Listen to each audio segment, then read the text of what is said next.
Gold, trusted gold buyers. మీరు తాకట్టు పెట్టిన బంగారాన్ని విడిపించి ఈ రోజు ఉన్న మార్కెట్ ధరకు కొనబడను. అన్నప్పుడు అది తప్పు అని చెప్పిండు కాబట్టి ఇప్పుడు ఆయనకు నామోషి అడ్డం వస్తున్నది. అంటే ఇప్పుడు వాళ్ళు చేసింది కరెక్ట్ అని నేను నమ్ముతున్నా.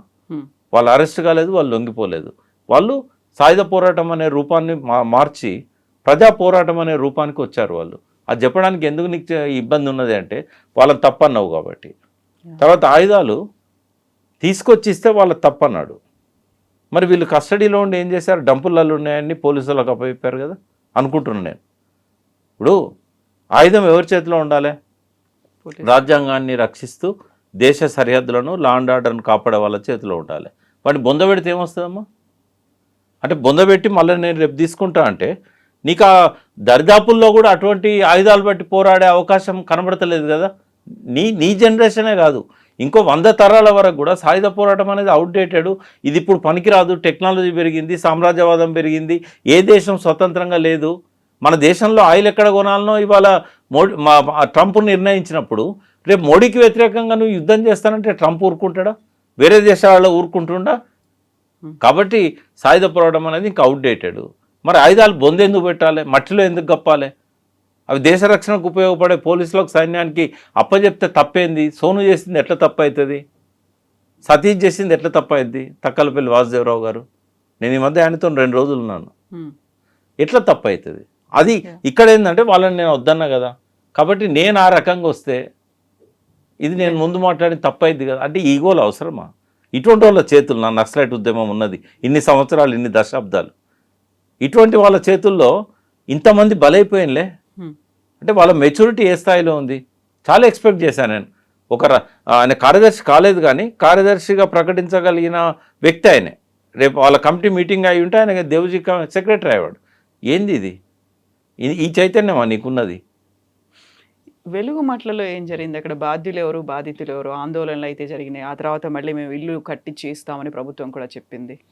మంత్రుల వెకిలి స్వభావం వెలుగులోకి వచ్చింది వెలుగు మట్లలో. వాస్తవంగా జరిగింది ఏంటంటే ఈ ప్రభుత్వంలో ఉన్న 3 మంత్రులకు కానీ ముఖ్యమంత్రికి కానీ ఆ భూముల మీద హక్కు లేదు.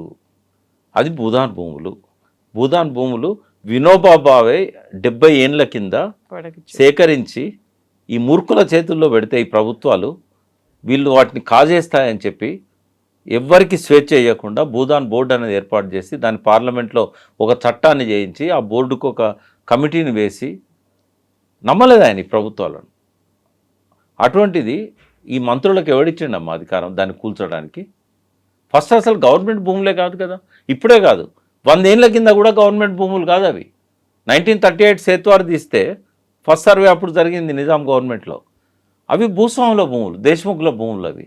ఆ భూములను వాళ్ళు స్వచ్ఛందంగా వినోబా భావే చేతిలో పెట్టారు.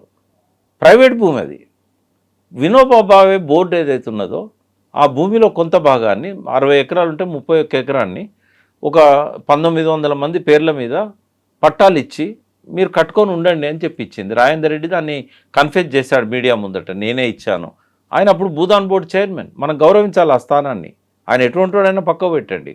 ఆయన ఇచ్చిన పట్టాలను రద్దు చేసే అధికారం కానీ కూల్చేసే అధికారం కానీ 3 మంత్రులకు కానీ ప్రభుత్వానికి కానీ లేదు. ఫస్ట్ కూల్చేయడం తప్పు, వాళ్ళకి అధికారం లేని కాడ. ఇప్పుడు దాని మీద హైకోర్టు పోయారు వీళ్ళు. దానికి నష్టపరిహారం ఇవ్వాల్సి వస్తుంది, వాళ్ళని అభిశంసన కూడా చేస్తుంది కోర్టు వాళ్ళ మీద. సెకండ్ ఏంటంటే మళ్ళీ పట్టాలు ఇచ్చారు మీరు పేడ్ ఆర్టిస్టులను వాళ్ళను రెవెన్యూ మంత్రి మీడియా సాక్షిగా అవమానపరిచాడు. మరి పేడ్ ఆర్టిస్టులు కదా వాళ్ళకి పట్టాలు ఎట్లా ఇచ్చావు? నువ్వు కూలగొట్టినీళ్ళు 600 పైన ఉన్నాయి, 400 ఎందుకు ఇచ్చావు? రెండవది అక్కడున్న మిగతా 30 ఎకరాలు వీళ్ళ మనుషుల చేతుల్లో ఉన్నాయనేది అక్కడ వాళ్ళు చెప్తున్నారు. వాస్తవంగా భూమి పోరాటం చేసింది ఇప్పుడు నిరాదీక్ష చేసిన వాళ్ళు కాదు, ఈ పోయి జెండాలు పెట్టిన వాళ్ళు కాదు, క్లెయిమ్ చేసుకునే వాళ్ళు ఎవరు కాదు, ప్రతిపక్ష పార్టీ కూడా కాదు. అది ఓపీడీఆర్ యూసీసీఆర్ఐ ఎమ్మెల్యే అని దేవులపల్లి వెంకటేశ్వరరావు గారికి సంబంధించిన విప్లవ కమ్యూనిస్ట్ పార్టీ అది. నేను అందులో తెలంగాణ రీజనల్ కమిటీ మెంబర్గా 3-4 ఏళ్ళు పనిచేశాను 80స్లో. వాళ్ళు ఎప్పుడు ఈ బెదిరించుడు, దళాలు, తుపాకులు ఇవి ఉండవు. వాళ్ళు ప్రజల సమస్యలు తీసుకొని ప్రజల మధ్య ఉండి ప్రజల హక్కుల కోసం పోరాడేవాళ్ళు. అటువంటి వాళ్ళు ఆ భూమిని భూదాన్ బోర్డు నుంచి వీళ్ళకి పట్టాలు ఇప్పించారు. వాళ్ళేం లంచాలు తినేటోళ్ళు కాదు, వాళ్ళ మీద ఆరోపణ చేసినట్టు. వాళ్ళు అక్కడ సౌకర్యాల కోసం కొంత మనీ కలెక్ట్ చేశారు తప్ప వేరే ఏం చేయలేదు. నేను 100% ఐఎమ్ సపోర్టింగ్ దెమ్. వాళ్ళ ఎర్రయ్య గారు అని ఉండే మాతో పాటు అప్పుడు ఆ కమిటీలో అతను కూడా మెంబరే ట్రైబల్, ఆయన ఆధ్వర్యంలో జరిగింది అది. అంత నిజాయితీగా జరిగిన ఆ వ్యవహారాన్ని అంతా ఇవాళ కలెక్టర్ ఆఫీస్ కేసీఆర్ అక్కడ కట్టకపోతే ఈ గొడవే రాకపోతుండే. కలెక్టర్ ఆఫీస్ అక్కడ కట్టే వరకు ఖమ్మంకు 3 కిలోమీటర్ల దూరంలో ఉండే వరకు ఈ మంత్రులకు అందరికీ కళ్ళు గుట్టినాయి. ఇక పక్కనున్న 30 ఎకరాల భూదాన్ భూములను ఆక్రమించుకున్నారు. రెవెన్యూ రికార్డులకి వెళ్ళి తీసేసిన్లు. కానీ ఇప్పటికీ పాత రికార్డ్స్ అన్నీ అవైలబుల్ ఉన్నాయి, వాళ్ళ దగ్గర కూడా ఉన్నాయి. రికార్డు మాయం చేసినంత మాత్రాన భూమి మాయమవుతుందా? సో ఇప్పుడు ఏంటంటే అక్కడ ₹1,00,000 గజం ఉన్నది. ఒకప్పుడు అది ₹1,000 కూడా గజం లేని భూమి. అయితే వీళ్ళందరూ ఆకాశ ఆర్మాలు కట్టాలనుకుంటారు కలెక్టర్ ఆఫీస్ చుట్టూ. ఈ కబ్జా పెట్టిన వాళ్ళంతా మల్టీ స్టోర్డ్ హైరైజ్ బిల్డింగ్స్ కట్టాలనుకున్నారు. వీళ్ళ మధ్యలో అది వెక్కిరిచ్చినట్టుగా స్లమ్ లాగా ఉంటుంది కదా, అది ఓర్వలేక చూడలేక వీళ్ళు చేసిన పనమ్మ ఇది. చాలా దుర్మార్గమైంది. రెవెన్యూ మినిస్టర్ ఒకప్పుడు చేతి సంచితో తిరిగేవాడు, కారు కూడా లేదు, ఆటోలలో తిరిగేవాడు. అటువంటి వ్యక్తి ఇవాళ ఆయన కూడా ఆకాశ ఆర్మన్ లాగానే ఎగబాకాడు పైకి. ఇటువంటి పనులు ఎందుకు చేయాలి వీళ్ళు? మళ్ళీ ఎందుకు ఇవ్వాలి? కూలగొట్టిన తర్వాత మళ్ళీ ఎందుకు ఇవ్వాలి? నిజంగానే అది గవర్నమెంట్ భూ అన్నావు, నువ్వు కూలగొట్టావు, అప్పుడే ఇవ్వచ్చు కదా. వీళ్ళందరూ కష్టపడి అప్పులు చేసి ఇండ్లు కట్టుకున్నారు. ఈ ఇంగిత జ్ఞానం అప్పుడెందుకు లేదు? ఎంక్వైరీ చేయడానికి ఎందుకు మీరు ప్రయత్నం చేయలేదు? ఇది రేవంత్ రెడ్డి ప్రభుత్వానికి ఒక చెరగని మచ్చ. ఈ మంత్రుల యొక్క నా గౌరవం ఉండేది, తుమ్మల అన్న గౌరవం ఉండేది, బట్టి అన్న గౌరవం ఉండేది, ఈయన రెవెన్యూ మినిస్టర్ అన్న గౌరవం ఉండేది. ముగ్గురు కూడా తెలిసిన వాళ్ళే. ఇవాళ వాళ్ళు వాళ్ళ గౌరవాన్ని మూసిలో పడేసుకున్నారు, డ్రైనేజ్ పాలు చేసుకున్నారు. ఏం చేస్తారు?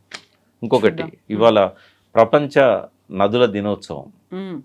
పర్యావరణవేత్తలకు, మీడియాకు, మీలాంటి వాళ్ళందరికీ శుభాకాంక్షలు. నదుల పవిత్రతను కాపాడాలి. మూసీది కూడా మనం ఈ సందర్భంగా ఒక మాట మాట్లాడుకుందాం.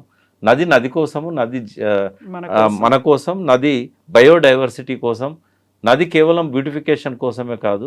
నదిలో బ్యూటిఫికేషన్ ఉంటే కాదనం, బ్యూటిఫికేషన్ కోసం నదిని బలి చేయకూడదు. అప్పుడు గాంధీ బొమ్మ పెట్టొచ్చు, కానీ నదిలో పెట్టకూడదు. బాపు ఘాట్ అనేదే ఇవాళ అంటే దాన్ని బఫర్ జోన్ అంటుంది. నదికి బఫర్ జోన్ ఉండదు, నదికి ఫ్లడ్ ప్లేన్స్ ఉంటాయి. అంటే ఫ్లడ్ ఎక్కువ వచ్చినప్పుడు ఎంత దూరం పోతుంది, దాని బఫర్ జోన్ అనేది చెరువుకుంటుంది. FTL అనేది కూడా చెరువుకుంటుంది, కానీ నదికి ఉండదు. ఇప్పటికీ ఇదే అజ్ఞానం కొనసాగుతూ ఉంది మన డిపార్ట్మెంట్స్లలో, మన ప్రభుత్వంలో. దీనికి కూడా బఫర్ జోన్ అంటారు, దీన్ని FTL అంటున్నారు. నేనేమంటున్నా అంటే ఈ నదిని కాపాడుకుందాం, నది పవిత్రతను కాపాడదాం, సుందరీకరణ కంటే ముందు శుద్ధీకరణ చేద్దాం అని రేవంత్ రెడ్డి గారికి మీ ద్వారా ఈ పవిత్రమైన ఈ ప్రపంచ నదుల దినోత్సవం రోజు మీ ద్వారా అప్పీల్ చేస్తున్నా.